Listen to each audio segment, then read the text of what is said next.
आप देख रहे हैं अनहोनी। अनहोनी में आज की कहानी हमारे साथ शेयर की है सुभाष जी ने। तो चलिए बढ़ते हैं आज की इस कहानी की ओर। रात के 9:30 बज रहे थे। मैं खाना पीना खाकर बिस्तर पर लेटने ही वाला था कि तभी मेरे फोन की रिंग बजी। मैंने फोन देखा तो उसमें मेरे दोस्त कमल का कॉल आ रहा था। तो इतनी रात गए कमल का कॉल आता देख मैंने झट से कॉल रिसीव किया। तो मेरे कॉल रिसीव करते ही कमल ने कहा, यार तू कहाँ है? मुझे अभी अर्जेंट मामा के घर जाना होगा, तो तू क्या अभी अपनी कार लेकर आएगा? कमल मेरा काफी अच्छा दोस्त था। उसने भी मेरे लिए काफी काम किया है, तो मैं भी उसे ना नहीं बोल सकता। इस पर मैंने कमल से कहा, हाँ मैं आता हूँ, मगर क्या अर्जेंट है? मेरे ये पूछने पर कमल ने कहा, तू आना फिर बताता हूँ। इतना बोलकर कमल ने कॉल कट कर दिया। दिसंबर का आखिरी हफ्ता होने के कारण ठंड इतनी ज्यादा थी कि मेरे हाथ पैर कांप रहे थे, मगर कुछ किया भी नहीं जा सकता था। मुझे तो जाना ही पड़ेगा। जिसके बाद मैं उठा और फटाफट से गर्मी के कपड़े पहनकर घर से बाहर निकला। तो बाहर चल रही ठंडी ठंडी हवाओं के कारण मेरे शरीर के अंदर हड्डियां तलक भी कांप रहे थे। खैर वहां खड़े खड़े समय जाया ना करके अपनी कार निकाली और कमल के घर की तरफ आगे बढ़ने लगा। मेरे घर से कमल का घर करीबन 20 किलोमीटर था, तो मुझे वहां पहुंचने में तकरीबन 30 से 40 मिनट का समय लगने वाला था। कार चलाते वक्त मैंने जब अपनी निगाहें घड़ी की ओर घुमाई तो वक्त हो रहा था रात के 10 बजे का। ऊपर से ठंड का मौसम होने के कारण रात के 10 बजे आधी रात की तरह मालूम पड़ रहा था। रास्ता पूरी तरह से सुनसान और अंधेरे में डूबा हुआ था, वो भी इतना घना अंधेरा कि मेरी हेडलाइट की रोशनी उस अंधेरे के आगे काफी कम पड़ रही थी। रास्ते पर दूर दूर तक मुझे मेरी गाड़ी के अलावा दूर दूर तक ना तो कोई इंसान दिख रहा था और ना ही कोई गाड़ी। सन्नाटा तो इतना फैला हुआ था कि मानो ठंड के कारण इंसान तो दूर, सभी परिंदे भी कहीं छिप गए हों। साथ ही साथ रास्ते पर छाए सन्नाटे को मैं अपनी कार के अंदर बैठकर महसूस कर पा रहा था।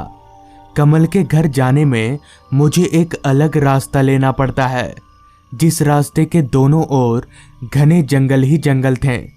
भला तो हो इस बात का कि मैं कार में हूं, तो मुझे जंगली जानवरों का कोई डर नहीं है। मैं कार की सभी खिड़कियां बंद करके बैठा हुआ था, मगर फिर भी मुझे काफी तेज ठंड लग रही थी। खैर अभी मैं आगे बढ़ ही रहा था कि तभी अचानक मेरा रास्ता एक काली बिल्ली ने काट दिया। तो उस बिल्ली के रास्ता काटते ही मैंने झट से ब्रेक दबाकर अपनी कार रोक ली, क्योंकि मैं बिल्ली के काटे गए रास्ते को पार करके काफी बार फंस चुका हूं। इसलिए मैं इस बार ये जोखिम नहीं मोल लेना चाहता था। मेरे खड़े खड़े 5 मिनट हो गए, मगर उस रास्ते पर कोई भी पार नहीं हुआ। इस पर मैंने मन ही मन में कहा, लगता है आज मुझे बिल्ली के काटे गए रास्ते को पार करना ही होगा, और 5 मिनट इंतजार करके देखता हूँ। अगर कोई पार हुआ तो ठीक है, वरना मैं ही जाऊंगा।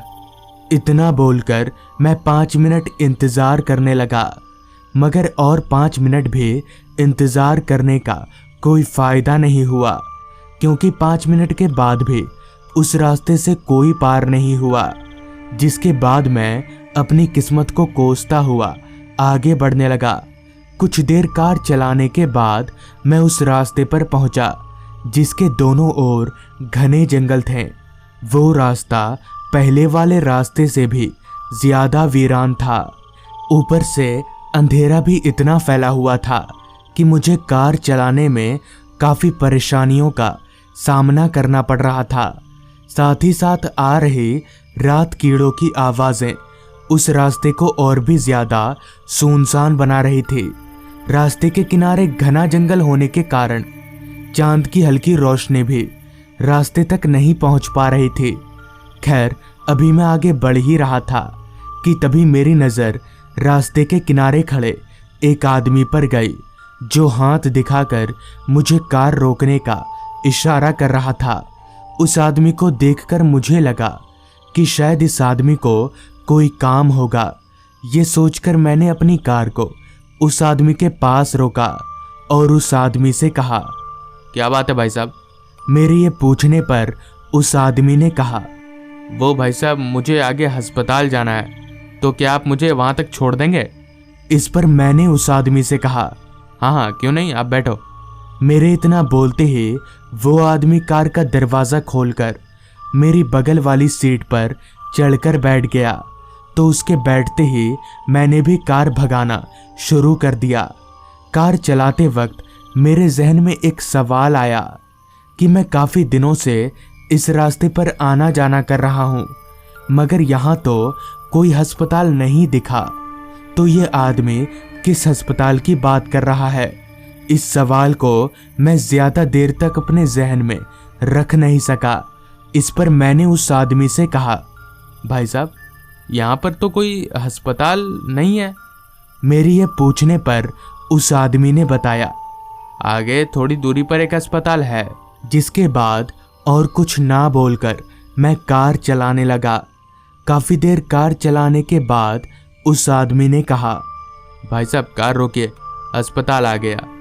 उस आदमी के मुंह से ये सुनते ही मैंने ब्रेक दबाकर कार को रास्ते के किनारे रोका।